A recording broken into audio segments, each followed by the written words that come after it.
Liam Smith and Chris EUBANK Jr. will run it back. Same venue, AO Arena, Manchester, live on Sky Sports box office, after the pair met just 4 months ago in January. Now, this time, it's Smith versus EUBANK, not the other way around. The bragging rights firmly with the man on my right.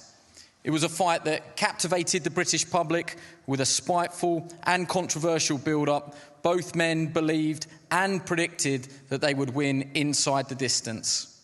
What transpired in one of the best cauldron-like atmospheres we've had on Sky Sports shocked almost everybody outside of Liam Smith and his closest supporters. The immovable object, the EUBANK chin, which has been tested before and never failed, was breached in a dramatic and explosive fourth round. Chris said in the build-up his career was in dire straits if he lost. Liam said the same. Now, so many questions. I'm sure all of you have got many. So let's get straight to the fighters. Will it be repeat or will it be revenge?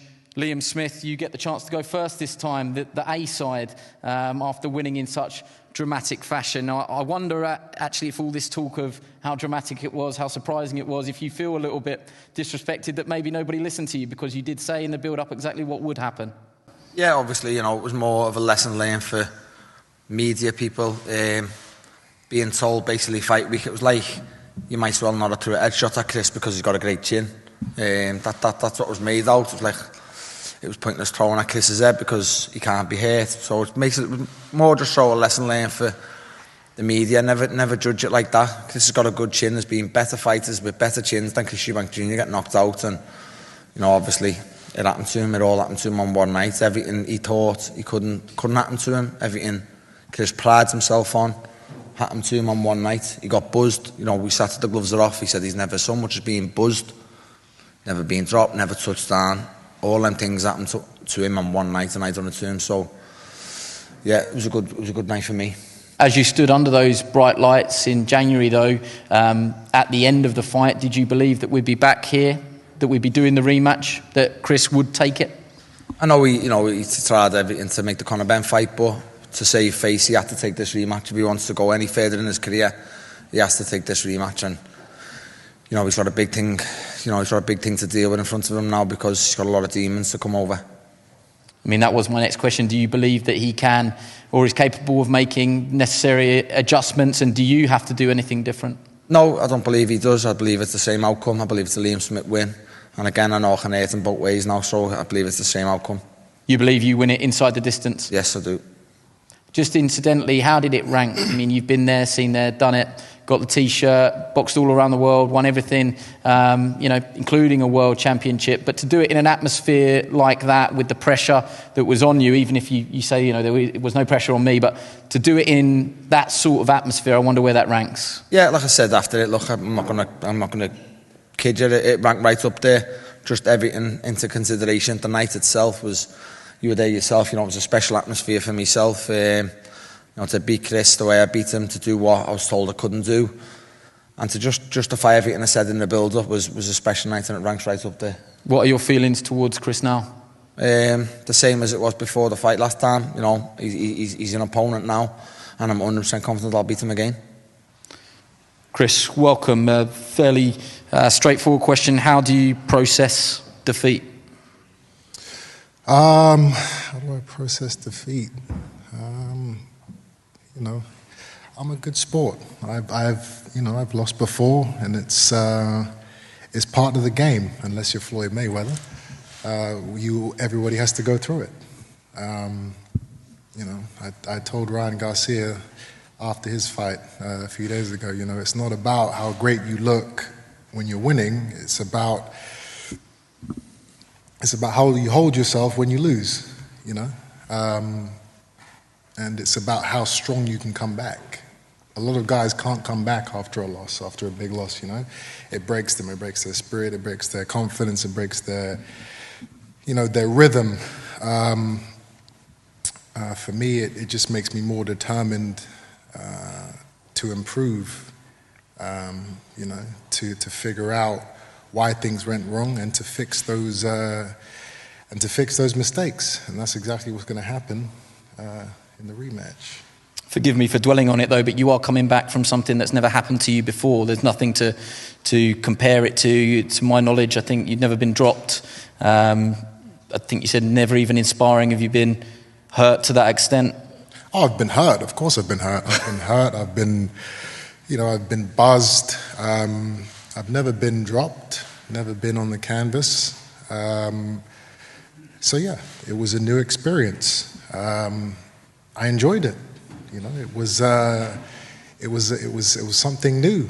Imagine, you've been in a sport your entire career and something new happens to you. It's exciting. The thing I regret is not being able to, or not being given the chance to kind of get through it. As you guys saw, I wanted to continue. I wanted to see if I could overcome that adversity. And I feel like I was robbed of that challenge. This is what we sign up for. We sign up to get hurt. We sign up for that, for the possibility of receiving punishment. So yeah, it didn't really sit well with me that I wasn't given every opportunity to recover.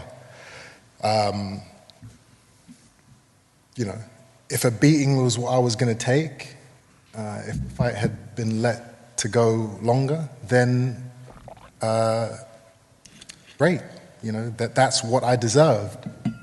I would have accepted that. I would have enjoyed that.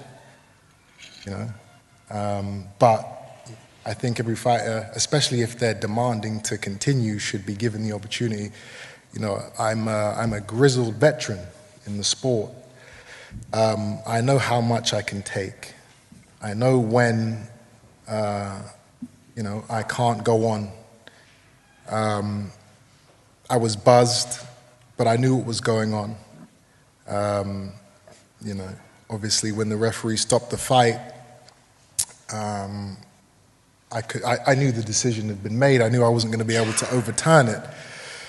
But in my mind, I was like, okay, the fight's done, but I still need to make sure that Liam knows that I'm still ready to go. I can't have him walking away from this fight thinking that, he made me quit. So I walked over and I stood in front of him, and I wasn't going to throw any punches, obviously, but his team ran over and the referee's trying to push me back. I understood the fight was over, but I just wanted to look at him and let him know, hey, listen, I'm still here. I'm still ready to go. In my opinion, he didn't stop me. The referee stopped me. And in a sense, we both got robbed there. He got robbed of the opportunity to finish me conclusively, and that could have happened, And I got robbed of the opportunity to overcome that bad instance and to maybe come back and win the fight, And that's what the fans really want to see. They want the Castillo Corrales type fights. They want the Gatti Ward. They want that that fantasy of a fighter goes down, he gets hurt, but then he comes back and he and there's a back and forth, and then the other guy gets hurt, and then he comes back to win. That's what that fight could have been. It could have been that, or it could have been me just getting my ass kicked for the next few rounds. But we'll never know. But the fans should have been given the opportunity to see that. How's he going to react? How's he gonna deal with taking more punishment, or how's he gonna deal with, recovering and maybe getting the fight back? We'll never know. But as a prize fighter, as somebody who's getting paid millions to fight, each and every time I step into the ring, I have a responsibility and an obligation to give it everything I've got. I'm not looking for a way out. I'm not like these other fighters like Billy Joe Saunders. When the going gets tough, they're looking for a way out. I'm looking for a way in. I'm looking for a way to overcome. And I think that was taken away from me. Who took it away from you, Chris? The referee. So if the referee let you go on, Roy was on the apron with a towel. You do know that, don't you? Well, I didn't know. I can't control what Roy was doing. Should ask Ronnie or your team before you got up here. Roy was on the apron as well with the towel. So if the referee let you go on, Roy stopped it too. Well, Roy didn't throw the towel in. Whether he was about to do it or not is a different matter. I still haven't actually had the conversation with Roy about that. I didn't see what happened. But I will be telling Roy from now on, don't ever bring a towel to any of my fights ever again. Don't even worry about wiping my brow if there's sweat. Because, like I said, you know, as a man who's getting paid millions to fight each and every time he steps into the ring, I have a responsibility to take my beating if that's what is going to happen.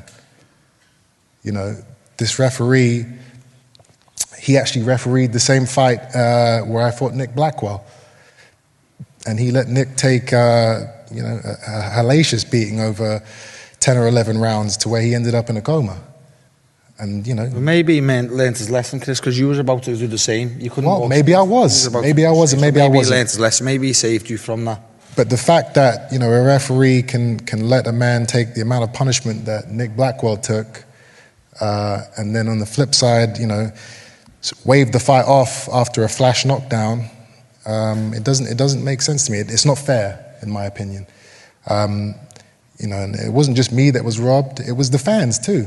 You know, a lot of people paid to see me get my ass kicked, and they were robbed of that. You know, they wanted to see me take more shots, and they didn't get to see that. You got given your chance after the first knockdown, Chris. You couldn't walk. You walked 5 steps. You fell 5 steps forward, and he gave you the chance. It could have been stopped off the first knockdown, but you got given the chance you're asking for. You got given the respect because of your chin.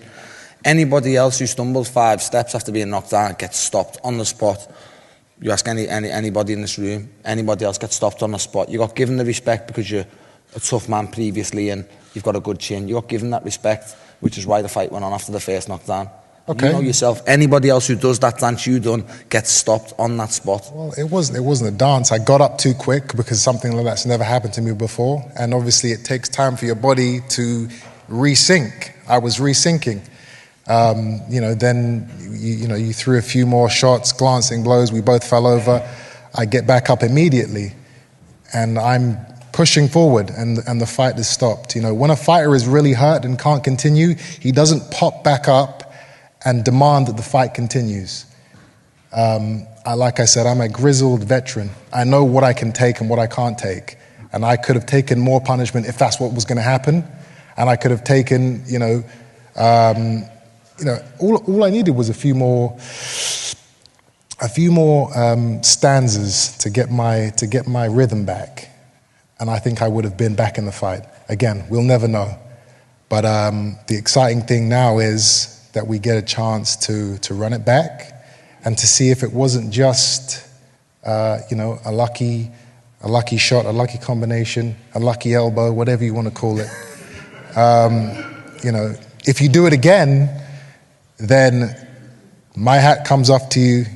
You are the better man, and there's no argument. But as of right now, I still believe I'm the better fighter, and I think that is. I don't think that's an unfair thing to say when you dominated the first 3 rounds, which I believe I did. So I think I'm going to go in there and I'm going to right that wrong. Obviously, you're going to do what you need to do to stop that, and that's what's going to make this fight so exciting. Liam, I'll give you a chance to come back on a couple of those points there. You were closer than anybody else, barring the referee. You saw, with your own eyes into Chris's eyes. So I'll ask you the question, was it stopped too early? And on the second question, Chris just said there that he felt that he had dominated the first 3 rounds. Your opinion on that as well? Yeah, look, obviously I let Chris have a say. You don't need to be a genius to see, he's fallen over everywhere. He got his chance after the first knockdown. He goes down again, gets up and falls straight into the referee. The referee stops the count as soon as he falls the second time round. You've got fighters commenting saying, it could have easily been stopped that first time. Everybody in this room has been round boxing a long time and no boxing. You got given his credit for his history, so to speak. He got given the chance to carry on after that first knockdown. Any other fighter gets stopped after that first knockdown. You can't fall forward 5 steps and let the referee, you got up too quick. That's your mistake. You should have been stopped. He gave you the chance. You went down again. You fell over again. We fell over.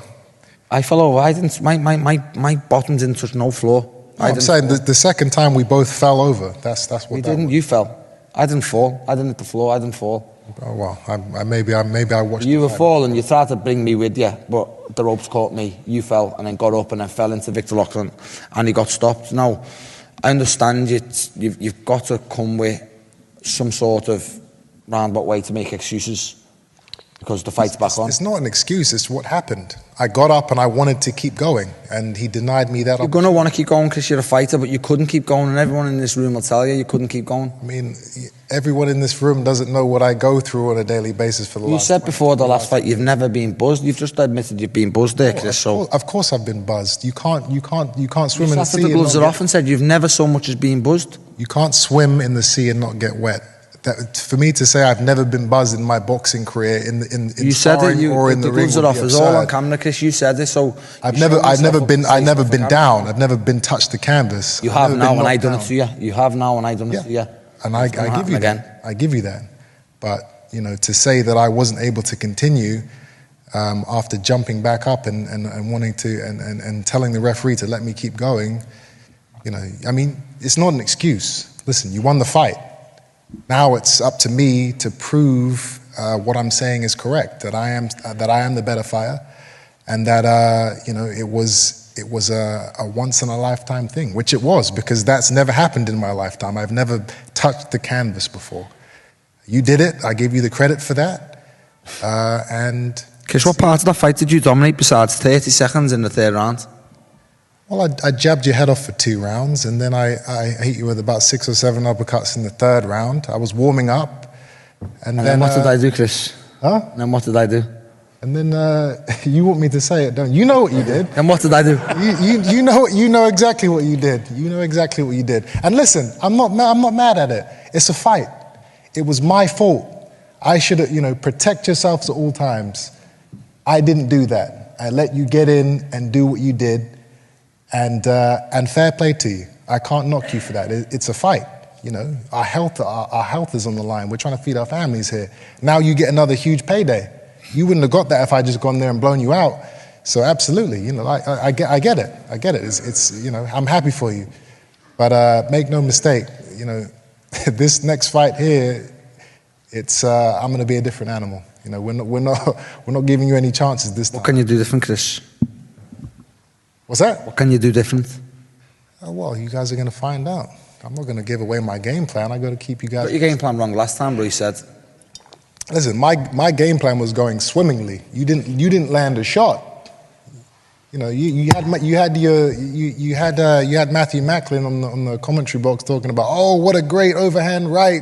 Those were some great shots. And you look at the replay and you hit my glove. You didn't touch me until that 4th round. I was having fun. I was enjoying myself. You're terrified, Chris. Can I ask you a question, a genuine question? Did you get knocked out in the build-up or anything? Did I get knocked out in the build-up? Yeah. What does that mean? Did you get knocked out in sparring in the build-up? No, I didn't get knocked out in sparring. Okay, that was just a question. What a strange inquiry that was. Because of how petrified you was of getting hit. That's not you. You're not usually like that, but you're looking away, you're blinking, you're closing your eyes every time I got near you. You were terrified.